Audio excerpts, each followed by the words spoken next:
새누리당 대변인 김경혜입니다. 오늘은 어제 4월 13일 대선 첫 토론에 대한 논평 말씀드리겠습니다. 어제 4월 13일 SBS 주최 첫 대선 후보 합동 토론회는 아무런 영양가 없는 무의미한 토론회였습니다. 이번 대선은 희대의 졸속 사기 탄핵으로 열리는 졸속 대선입니다. 또한 이런 졸속 사기 탄핵에 반대하여 최소 500여만 명의 국민들이 한겨울 내내 태극기를 들고 거리로 쏟아져 나왔습니다.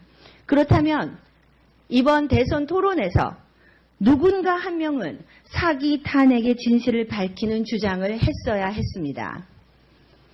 자유한국당의 홍준표 후보는 탄핵의 주역 바른정당 유승민 후보에게 배신의 정치라는 비판에 대해 어떻게 생각하느냐고 질문하자 유승민 후보는 헌법재판소가 박근혜 대통령이 국민의 신의를 배신한 것이다 라는 판결을 내린 것이다 라고 응수하자 홍 후보는 그만하자며 도망을 가버렸다.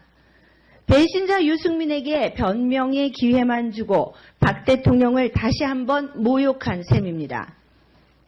4.12 재보선 직후 탄핵의 진실을 밝히겠다던 자유한국당의 홍준표 후보가 이런 수준이라면 하루빨리 후보직에서 사퇴하는 게 나은 선택이라고 생각됩니다. 사기 탄핵의 진실을 밝히는 일은 단지 구치소에서 고통을 당하고 있는 박근혜 대통령의 명예를 회복하는 일에 그치는 것이 아닙니다. 대한민국의 근간을 무너뜨린 검찰, 국회, 법원, 헌법재판소, 언론 등 전방위 개혁의 초석을 다지는 일입니다. 이를 무시하고 대선을 치러봐야 다음 대통령도 똑같은 수순에 의해 또다시 탄핵을 당하게 될 일이 뻔하기 때문입니다. 언론사들은 이런 무의미한 탄핵 세력들 간의 토론을 중단하고 탄핵 세력 대표와 사기 탄핵의 진실을 밝힐 새누리당 조원진 후보와의 토론을 주선하기 바랍니다. 그게 진짜 의미 있는 대선 토론회이기 때문입니다. 이상 TV 첫 대선 토론회에 대한 논평 말씀드렸습니다. 새누리당의 대변인 김경혜였습니다. 그리고 또한 내일 조원진 후보의 일정에 대해서 말씀드리겠습니다. 내일 일정은 오전 9시 반에 새누리당 당사 개소식이 열리고 그리고 선대위 발대식을 갖습니다. 그리고 오후에는 대한문에 오후 2시부터 시작되는 태극기 집회에 참석할 예정이십니다. 새누리당 대변인 김경혜입니다. 오늘은 어제 4월 13일 대선 첫 토론에 대한 논평 말씀드리겠습니다. 어제 4월 13일 SBS 주최 첫 대선 후보 합동 토론회는 아무런 영양가 없는 무의미한 토론회였습니다. 이번 대선은 희대의 졸속 사기 탄핵으로 열리는 졸속 대선입니다.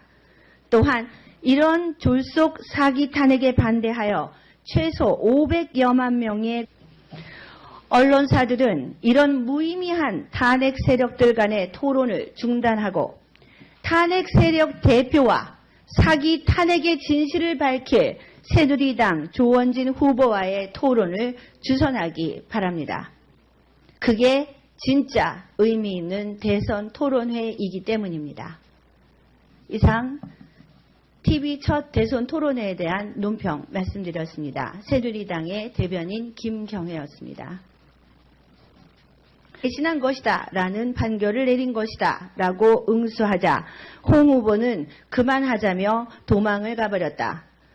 배신자 유승민에게 변명의 기회만 주고 박 대통령을 다시 한번 모욕한 셈입니다.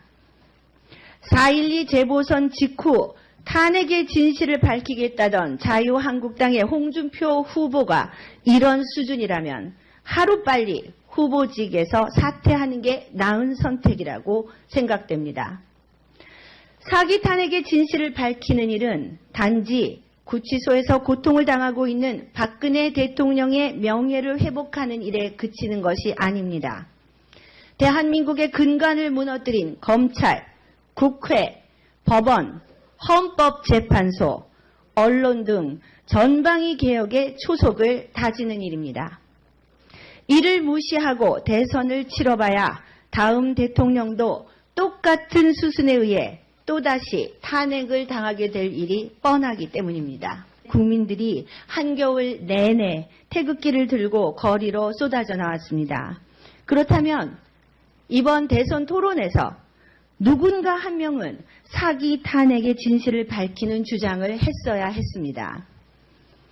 자유한국당의 홍준표 후보는 탄핵의 주역 바른정당 유승민 후보에게 배신의 정치라는 비판에 대해 어떻게 생각하느냐고 질문하자 유승민 후보는 헌법재판소가 박근혜 대통령이 국민의 신의를